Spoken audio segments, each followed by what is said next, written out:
So welcome, Irshaad. I'm so grateful you can spend your lunch hour today with us. The world, including us in Cape Town and South Africa, are really unsettled by what's happening with the tariff war that's been set off by the President of the United States.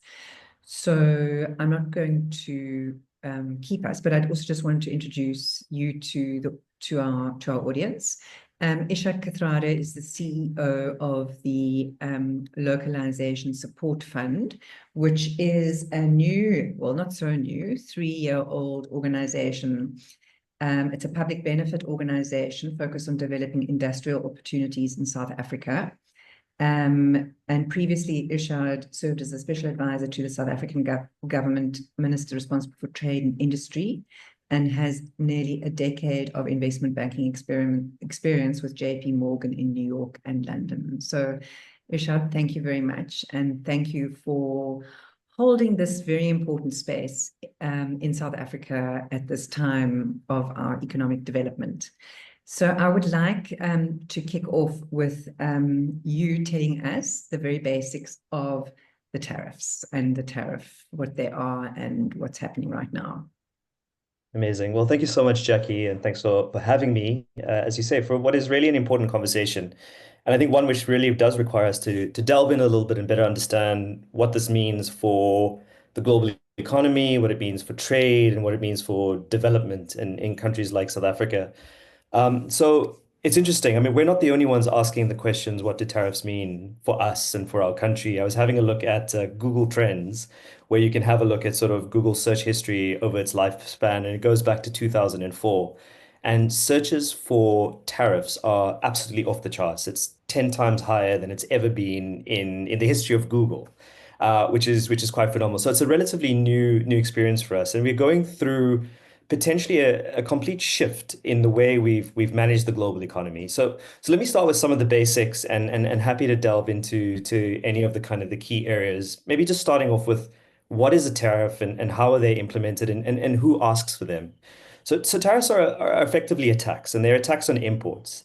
And they're used as an industrial policy tool to help support different industries, either to protect them, to provide some kind of, I guess, effectively a way that local industries can reach levels of competitiveness. Now, South Africa uses tariffs quite extensively, but we've been on a trade liberalization journey. I mean, most countries through their early industrial period use tariffs as a form of protection.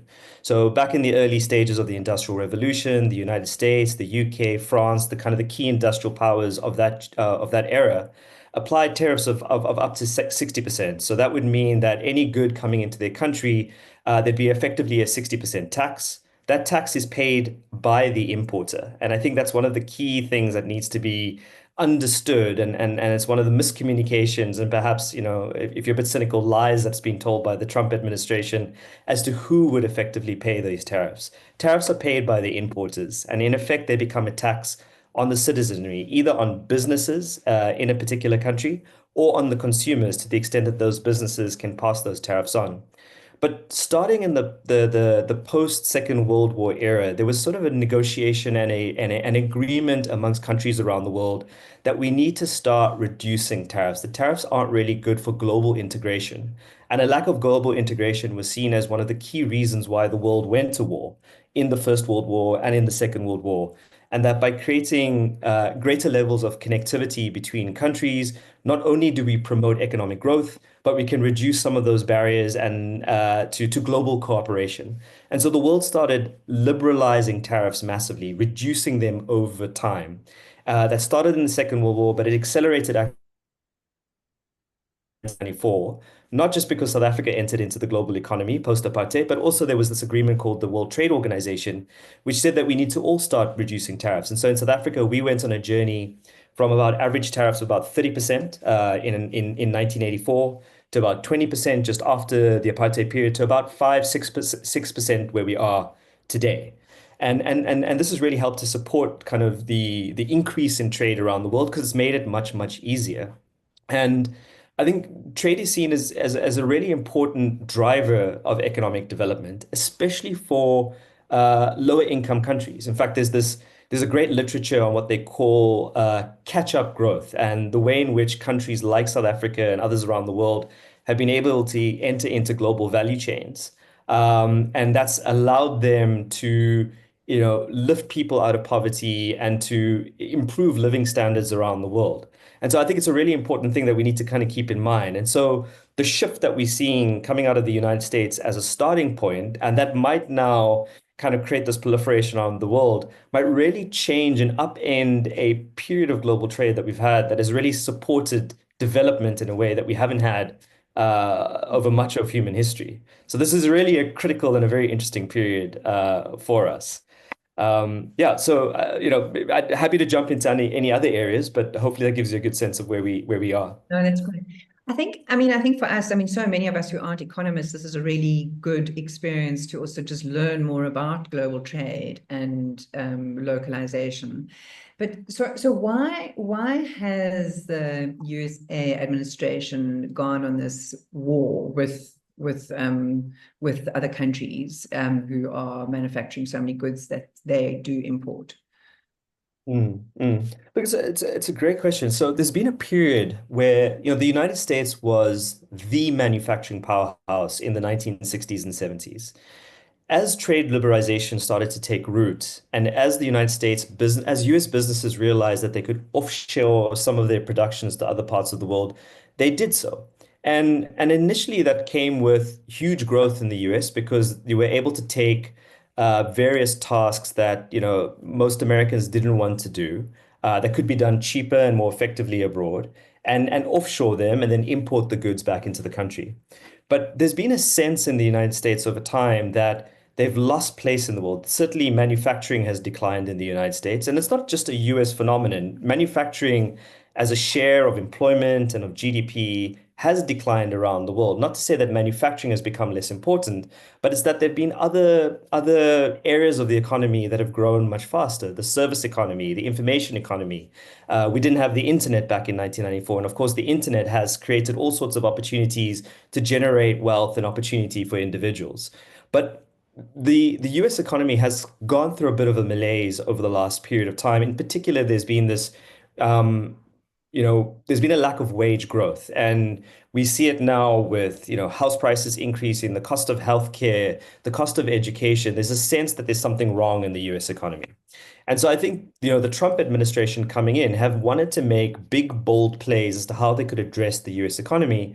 And one thing which certainly plays well is this idea that we're going to bring manufacturing to the United States of America, and we're going to do so by imposing tariffs and making other countries pay for it.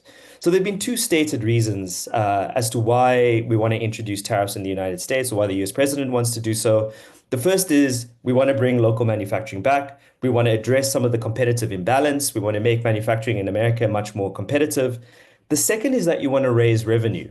And that is the United States is importing roughly around, I think it's about $2 trillion worth of goods into the economy every year. If we impose at least a 10% tariff on all that, we can raise revenue. Now, the one thing and as I kind of alluded to earlier, that Trump hasn't really been upright or forthright about is who pays for that. And in effect, it's another way of taxing U.S. consumers and U.S. businesses that he wouldn't have to push through Congress and other various bodies. And it's really interesting. The United States, they've got greater executive authority sitting with their president than we do in South Africa. So Donald Trump can get up and he can make pronouncements and announcements about trade policy and tariffs in a way that South Africa couldn't. In South Africa, actually, the president doesn't actually have that much executive authority. President Ramaphosa has effectively what you could call convening power. He can bring his ministers to the table. He can suggest to them very, very strongly that they embark on certain policies, and if they don't perform, he can fire them. But he doesn't have legislative power himself. So in South Africa, if you want to have a tariff increased, typically there are four institutions that are involved. There's the International Trade Administration Commission, whose responsibility it is to investigate whether or not a tariff should be applied or increased or lowered in a particular industry. They will make a recommendation to the Minister of Trade, Industry and Competition, who will then vet that recommendation, who will then pass that on to the Minister of Finance, who himself will also make a decision on whether or not he thinks it appropriate. And if he does, he will instruct SARS to ultimately institute it. In the United States, that entire process is short-circuited, and the president alone can do it, which means you end up with these changes and flips and flops, and 90% tariffs one day and 10% the next day, and gosh knows who knows what else the next. So we're all trying to play catch up because all of this executive authority sits with the US president. Crazy, crazy. It's crazy that one person can hold so much power and create so much chaos and uncertainty. Just to go back to the countries that have relied on producing and manufacturing cheap clothing for the American market and the rest of us. I mean, what is it that how they hooked the industrialization on clothing manufacturing for the globe? I mean, what are the techniques, and how the tariffs supported this? And yeah, you can also kind of maybe hint at what is going to happen going forward. I mean, Lesotho is a point, we don't know what's going to happen after this 90-day pause, but maybe just give us a reflection on that. Absolutely. I mean, tariffs have definitely played a role in the development of many industries around the world, in South Africa as well. But I think as you've alluded to, there's a couple of countries, particularly in Southeast Asia, the likes of your Cambodias, your Vietnams, but also Bangladesh, that have been able to take advantage of global value chains in clothing and to support their own development. And there's a few reasons why. Clothing is incredibly labor intensive. In South Africa, amongst the industries we look at, it's second only to furniture manufacturing in terms of how labor intensive it is. So for every 1 million garments that you produce, you're creating 400 sustainable jobs in South Africa. And so clothing manufacture tended to move to countries that had very low wages over time because you need to employ lots of people. And so that typically tended to be in Southeast Asia. Started off in China, but it began to spread and filter across the Chinese border to other countries, Vietnam, Cambodia, Bangladesh over time. It moved across for a couple of reasons. One, China began to move higher and higher up the value chain. So it started off with very labor intensive operations, which required, let's say, less skill, or this kind of skills that you wouldn't necessarily need to take someone through years and years of training for, be it through a technical college or through university. But as it began to grow its footing in manufacturing, it began to move higher up the value chain and into much more technical goods. And so that left a space for other countries in Southeast Asia and South Asia, like Bangladesh, to take advantage of that. There was also a period of time during the 70s and 80s where a number of countries started imposing tariff quotas. And so what that means is you limit the amount of goods that you're allowed to import from a country like China. And they were particularly taking on China because it had grown so much. And so that left the space open for countries like Bangladesh in particular to take advantage of it. So you had huge populations, very low wages, an increasing need to find other markets or rather other areas of production. Tariffs played a role, but also I think governments in those countries really focused in on clothing manufacture as a key source of development. And so today in Bangladesh, the clothing industry represents something of the order of 10% of GDP. It is a big part of what that country does. And it's in a sense because, there weren't many other industries that it could take advantage of. And so the government could really focus in with a lot of support for those various industries. And in effect, that allowed them to build the scale, the technical capability that have allowed countries like that to take advantage of the global kind of clothing industry. If I look at Lesotho, similar dynamics at play in the sense that you have very, very low wages. But Lesotho actually took advantage of AGOA, which is the kind of African Growth and Opportunities Act, which gave African countries preferential access to the United States market. And so about half of all the clothing that Lesotho exports actually goes to the United States of America. And I think, some of the listeners here might have even seen that some of that clothing being made is Trump golf shirts that goes to Mar-a-Lago and other parts. Ironically, it's because Lesotho has taken advantage of the clothing industry and the opportunities that the growth that AGOA brings, that they're now being hit with the kind of tariffs that we've seen the United States bring out. So something of the order of 50, 60% that Lesotho is being hit. It's in effect penalizing them for taking advantage of opportunities that global trade has brought. What is that relationship with what's happening with the tariffs and with AGOA? I mean, what is this the end of AGOA? What do we have to be, what do we have to know about this? Look, quite likely. So AGOA, which was first brought into effect in 2000, and which runs for 5 years at a time, and it has just been, every 5 years it's been renewed. We're coming to the end of the 5 year period during 2025. The South African government had sent a delegation out about a year and a half ago to the United States to talk about the opportunities that AGOA brings, not necessarily just to defend South Africa's right to participate in AGOA, but to defend AGOA as a whole and talk about how South Africa and other African countries are coming together to develop global value chains, and having access to the US market really, really helps. I think AGOA is under threat, definitely. Whether it survives or not, we have no idea. I think we're in a period of negotiation at the moment. I think that, notwithstanding the original intent of the tariffs, which is to, one, potentially bring manufacturing back to the United States, or two, to raise revenue, I think really what they've become is a bargaining chip that the United States is now using to extract various commitments from different countries.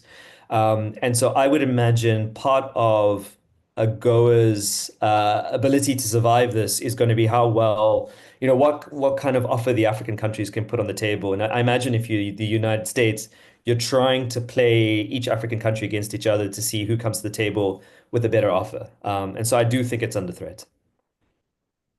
And they're after our minerals, aren't they?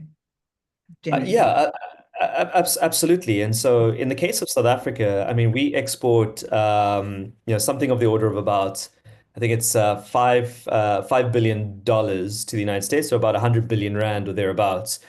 Most of that's what you call critical minerals. It's a platinum group metals, it's ferroalloys, chromium. These are your primary materials that are used in downstream industries. And this is a point that the South African government made to the US government when it sent a delegation out there to say, actually, in essence, the goods that we are exporting to the United States is supporting downstream industries. These are jobs that are being created in the US because of preferential access to minerals, where South Africa happens, because of our geological benefits or resources, to have a lot of that. So we've seen in the Trump tariffs that there have been exemptions for critical minerals, and so a lot of what South Africa exports at the moment won't be subject to those tariffs. And I would imagine that the United States will want to keep that going because they don't want to cut themselves off from a lot of these minerals that are going to be very important for the energy transition that we're going through over the next number of years. Mhm. I want to just come back. I mean, we're a fashion magazine, sustainable Of fashion course. magazine, and others. And we've got obviously very interested in the local fashion and textiles industry. What can you just talk? Let's just come back to how does the South African government use tariffs for its own industry and its own economy? And then in that answer, just talk to the clothing and textiles industry. Absolutely. So if going into that, I think it's important for us to understand the global rules that are at play. So as I mentioned, the World Trade Organization was established in 1994. And the World Trade Organization was established on a principle of what was called special and differentiated treatment. And in effect, what it was a recognition that many of the great industrial powers were able to develop their industries behind tariff walls. As I mentioned, during the Industrial Revolution, the United States, the US, so the UK and France all had 60% tariffs and were able to protect their industries, build the economies of scale, build the competence. And so coming into 1994 and this great agreement, different countries were told to liberalize their tariffs on a pathway that was consistent with their own developmental needs. What that meant is that South Africa, being a developing country, could keep tariffs at a slightly higher level than the United States, for example. And so the WTO established what's called a bound rate, the highest rate that you could levy, and this is done on all sorts of goods. And so, for example, across all of our different products in South Africa, we have a bound rate of about 20%. The United States is closer to 2 or 3%. Countries like Lesotho might be even higher because they are least developed. So I raise all of that because it's important for the clothing industry. Our clothing industry, given the importance to our country, it employs a lot of people, was allowed to impose tariffs of 45%. So any good that's brought into South Africa at the moment, any clothing imported from China, Bangladesh, Turkey, Mauritius, there's a 45% charge that's imposed on that clothing. And that is one of the ways in which we seek to level the playing field, so to speak, with respects to South African manufacturing and other parts of the world. But that is only one of the tools that the South African government employs to support the clothing sector. There's quite a lot of funding that is set aside for the clothing industry, typically to be able to modernize, buy machinery, and to increase efficiencies in those facilities, and that's administered by the Industrial Development Corporation. There's also skills training and levies that are provided by different industries, and that's another way in which the industry is supported by government.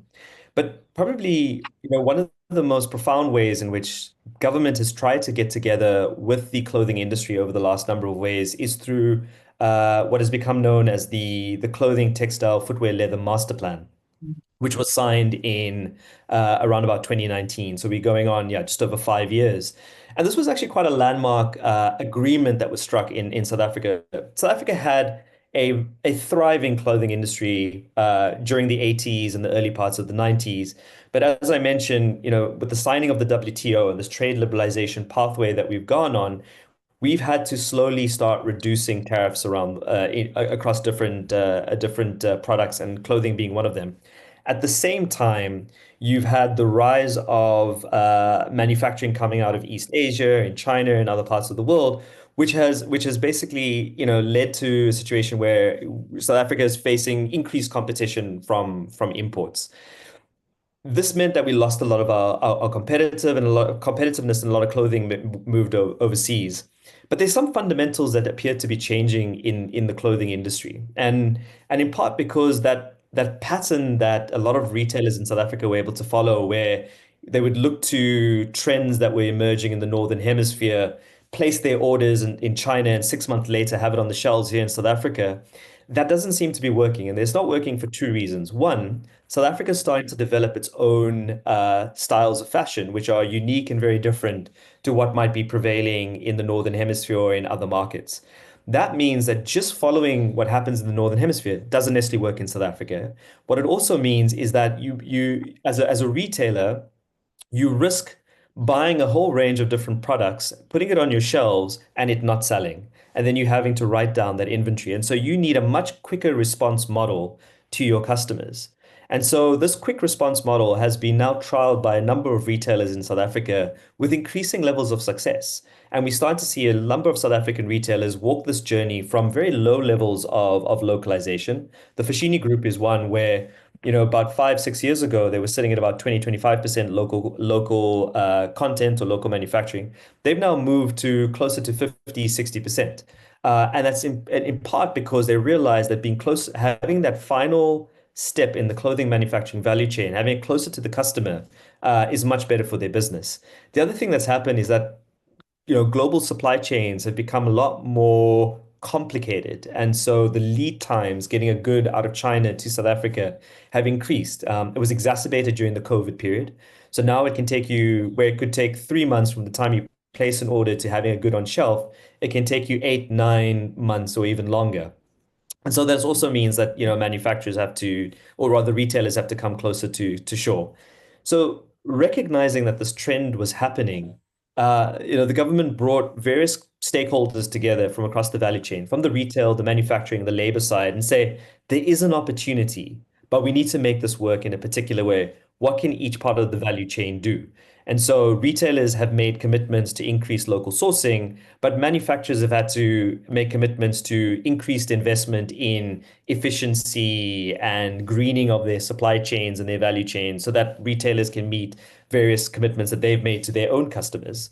There've also been commitments in terms of ensuring that the kind of products that we're building capacity and capability in are the things that customers ultimately want. Because there's no point manufacturers in South Africa building competence in a particular product category that at the end of the day, customers don't want. And so that requires a little bit more agility and flexibility. And so there's increased need to be more responsive to market needs. And of course, labor has brought various commitments to the table as well.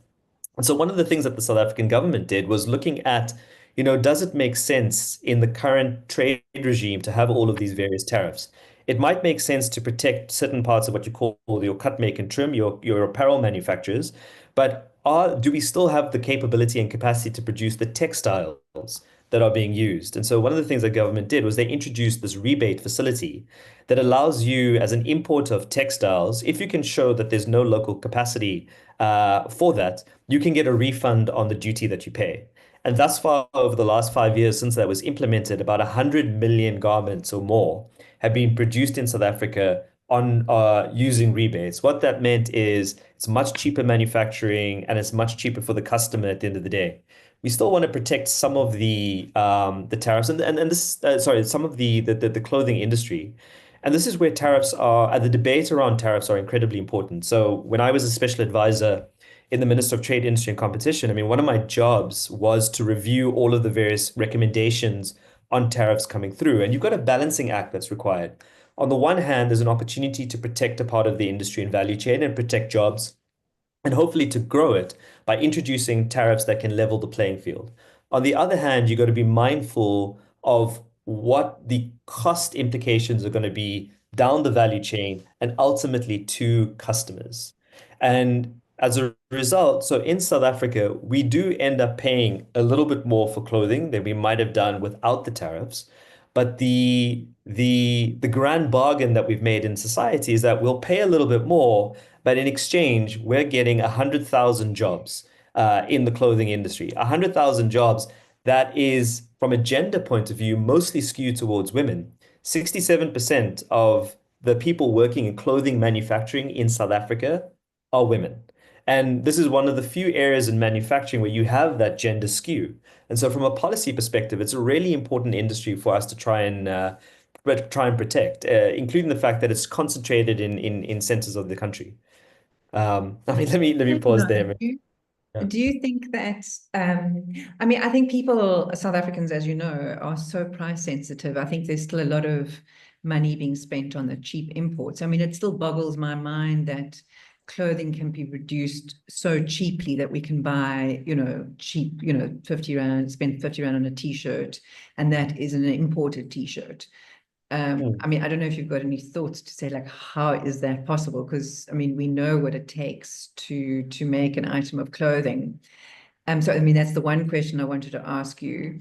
And the second thing is, we're creating jobs in this country, and I think this is something that's always, it's the back of my mind. I kind of know how I answer it, but I'd like to hear how you answer it. I mean, we're obviously doing a lot of the work, and you're doing a lot of this work, your work, to create jobs here. But are we doing that at the expense of people in Bangladesh and Vietnam who may lose their jobs? So I'm just playing devil's advocate. Are we the right place to be making affordable, cheap clothing, or is Bangladesh potentially the country that should be making that affordable, cheap clothing? And should we be focusing on producing something else, or clothing for more expensive clothing for an export market? Just some thoughts on that. I don't, yeah. Yeah. Look, I think, first of all, the global clothing industry is massive. And there is a role that a country like Bangladesh can play in global clothing manufacturing. There's certainly a role for South Africa, for Lesotho, from Cambodia, for China. We see this. It's about trying to find the space where South Africa can be most competitive. And this is a bit of the work that we've been doing as the Localization Support Fund. So we started off in this industry by really trying to focus on areas of efficiency. And we did some work with a company called Green Threads. It used to be the old Kido manufacturing facility. Some of the listeners here will know the clothing store that you've seen in different parts. They part of the Cape Union Mart Group, and they produce some of the Poetry brand and others. So we started off by doing some work trying to see how can we help to improve efficiencies in those companies, because as they've grown, some of the manufacturing processes have grown unevenly, and so they've not really taken a really hard look at some of the manufacturing processes to understand where the bottlenecks are and where they can be unlocked and unblocked. And so we did some amazing work there where we funded industrial and process engineers that were able to go into factories and get a 20 to 30% uplift in efficiency. That's 20 to 30% improved output for the same level of input, meaning the same level of employment or machine use and time spent.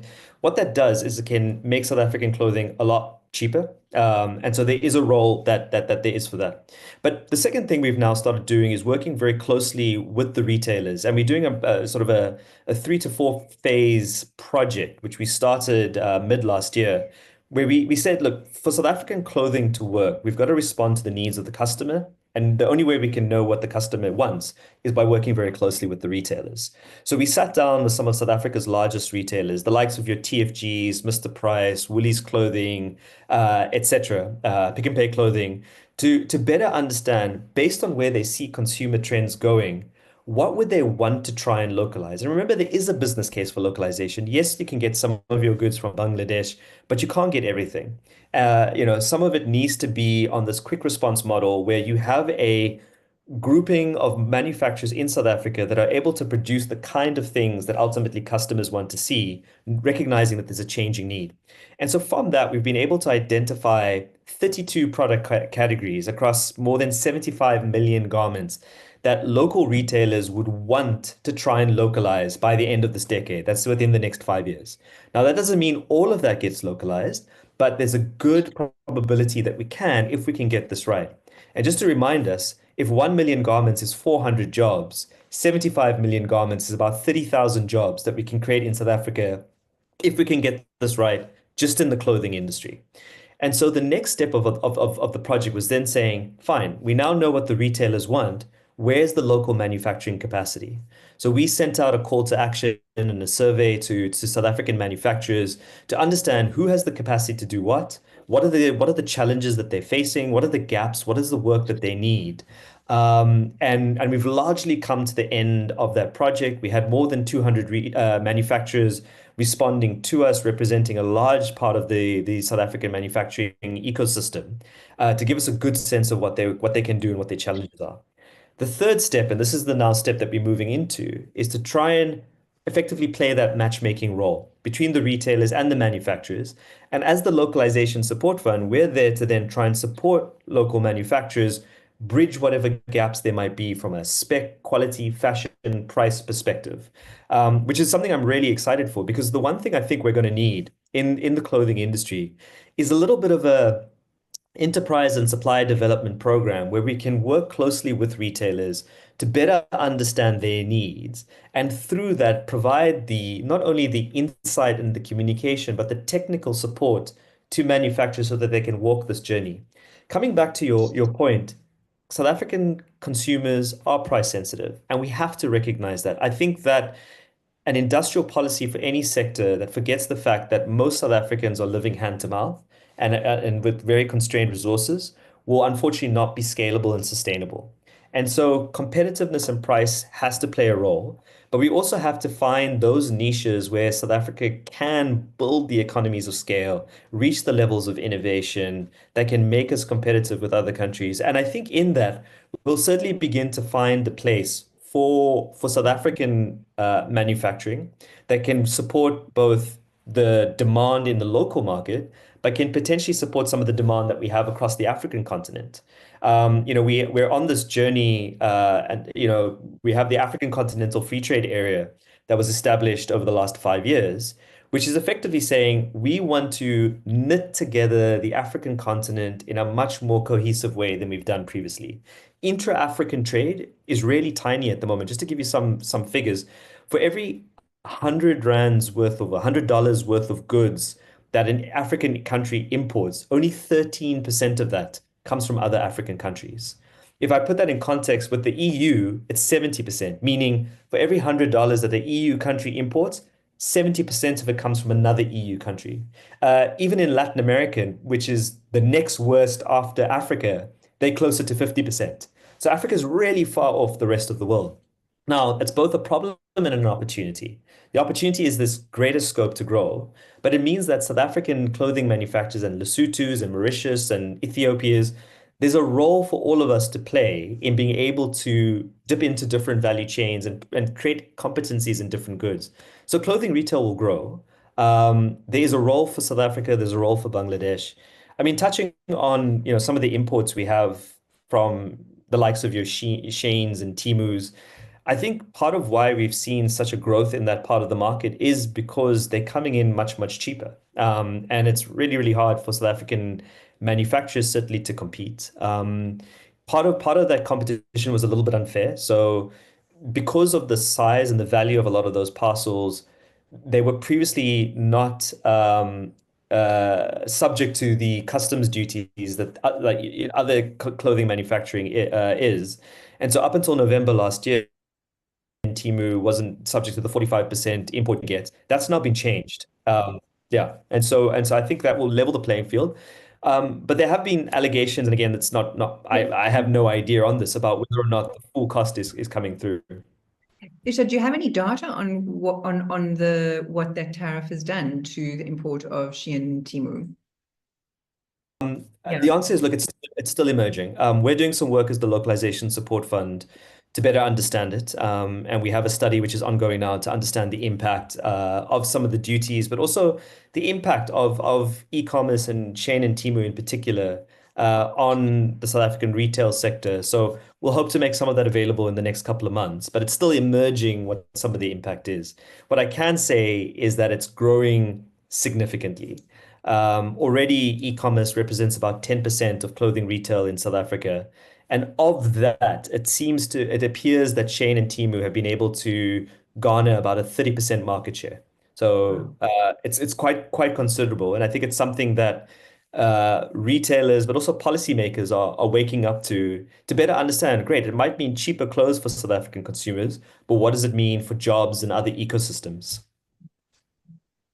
I think that messaging around the local jobs is really important, and I wonder how we make that message felt. I think it has to be, I mean, I talk about behavior change, and I think feeling and understanding what it means to have people in your community and your society being employed and having a dignified job. I mean, how important that is for your own lifestyle and your own sense of dignity is having a healthy community. I think that messaging is really important because, and how do we make sure that that message is more powerful than the cost of a fashionable item?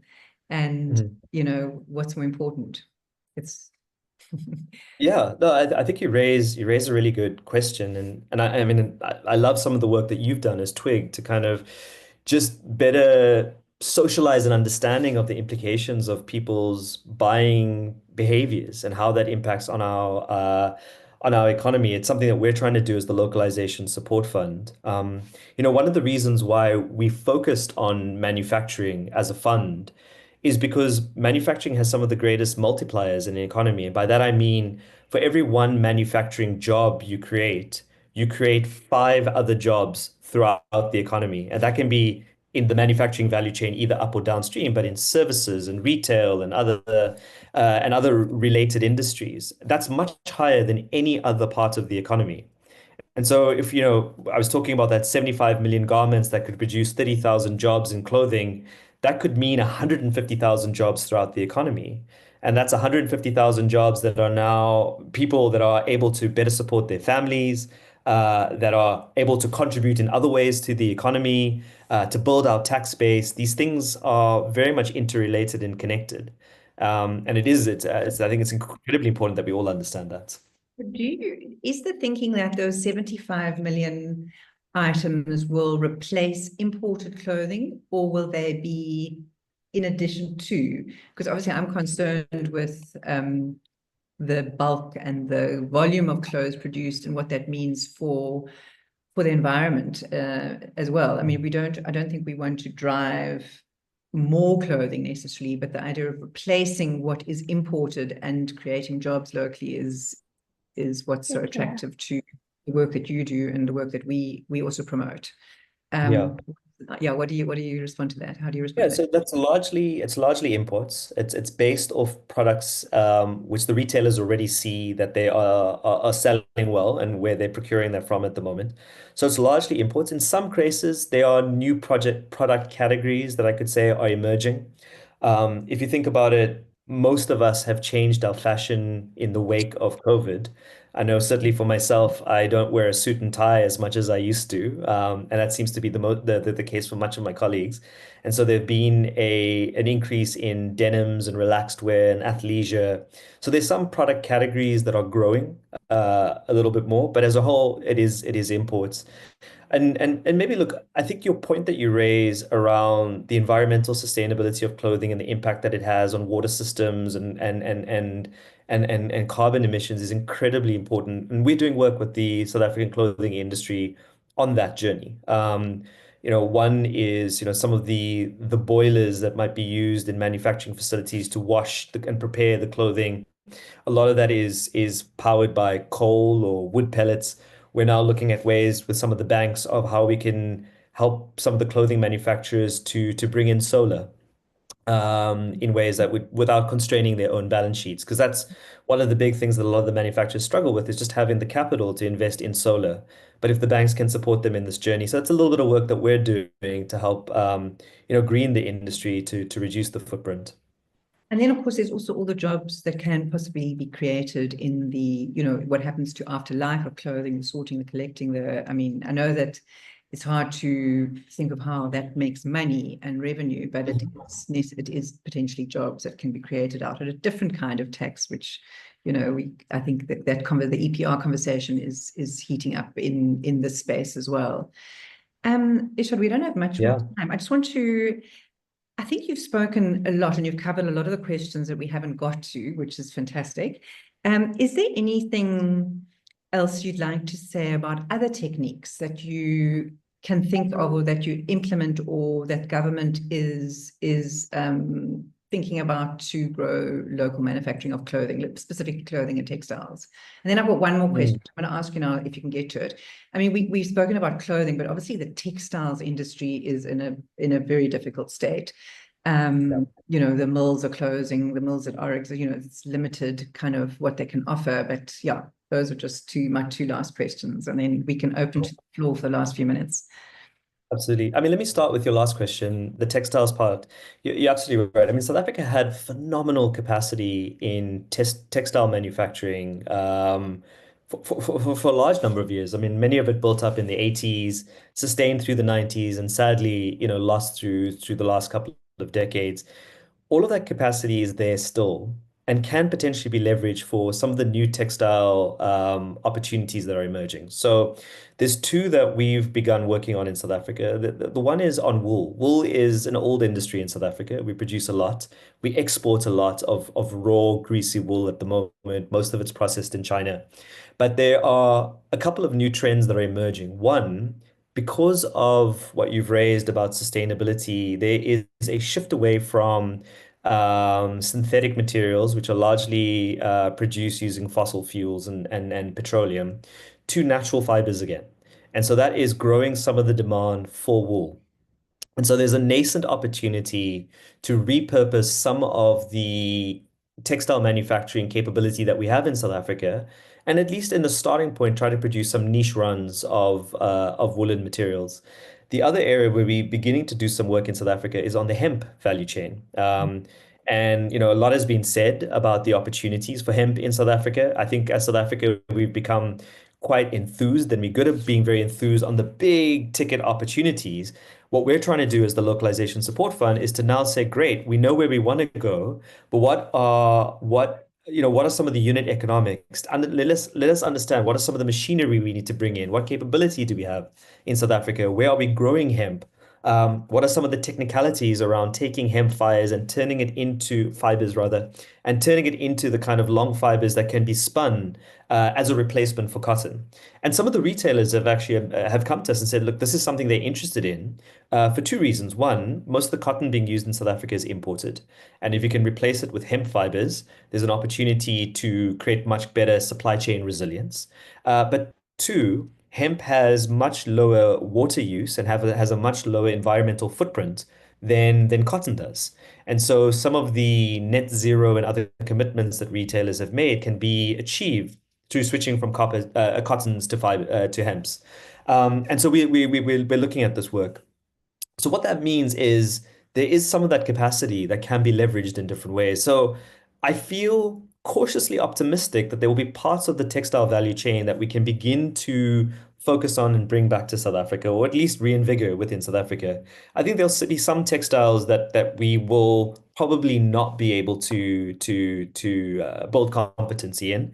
Textile manufacturing requires huge economies of scale because it has massive investment in machinery.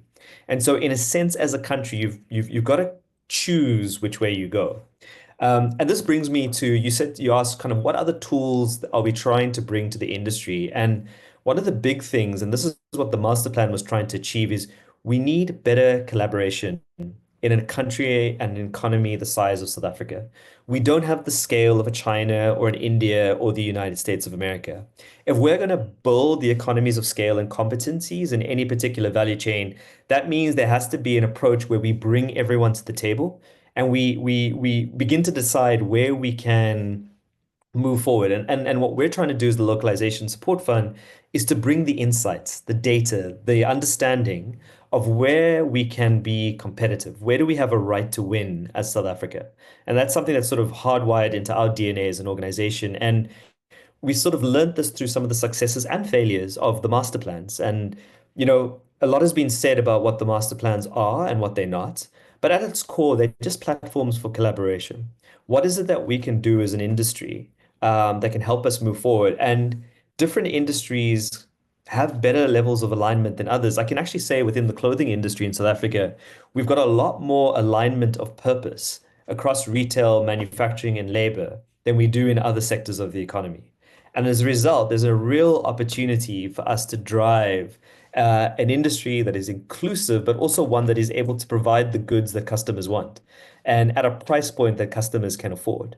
And so I think with all of that together, I think certainly that's the work we're trying to do to support the industry through insights, through research, through the technical support that can move us forward. Why do you think that this industry particularly there's so much more cohesiveness? I think Yeah, there's a couple of reasons. I think in part it's some of the dynamics around, as I mentioned earlier, the response model that is starting to win out in global fashion, meaning you want to be able to, and this is something that Zara has done very, very successfully internationally. Zara don't keep more than 6 to 8 weeks of inventory on their shelves at any given point in time. They try to make sure that they have something that they think can sell, and if it doesn't work, they replace it, and if it does work, they do more of it, they double down. But it's that ability to understand their customer a lot better that lends itself to either a very well-oiled supply chain or a manufacturing base that's closer to your customer.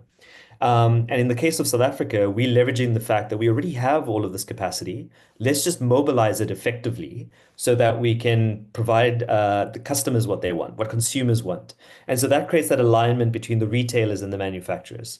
And then at the same time, I think labor has also realized that because of that, there are new ways of managing labor force flexibility and agility that's required in order to ensure that we are producing what we need when we need it with the cyclicalities and seasonalities of an industry. And so I think that's aligned quite well in South Africa. I can say that in other industries I deal with, you don't always have that level of alignment. How many jobs do we need to create in South Africa overall for everybody to be employed? Millions, quite honestly. We have about 17 million people employed in South Africa, but we have 45 million working adults.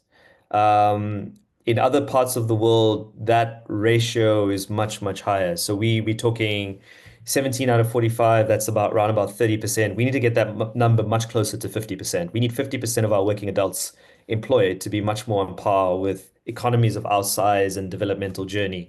So we need to create somewhere of the order of about 5 million jobs. And the way we do that is through growing the economy. And that is, and there's all sorts of literatures around how you do so, but manufacturing has a role to play in that. It's not, and I think, I wanna dispel any kind of myths out there. Look, there's no silver bullet. There's no one shot that we'll get to do so. But building a robust manufacturing economy can create jobs. Building a robust and technically adept service economy will create jobs. Reskilling and training and creating some kind of labor flexibility. And by that I mean not necessarily taking a look at labor laws, but creating the kind of worker that is able to transition from one industry to another. I think these are all important elements that we can do.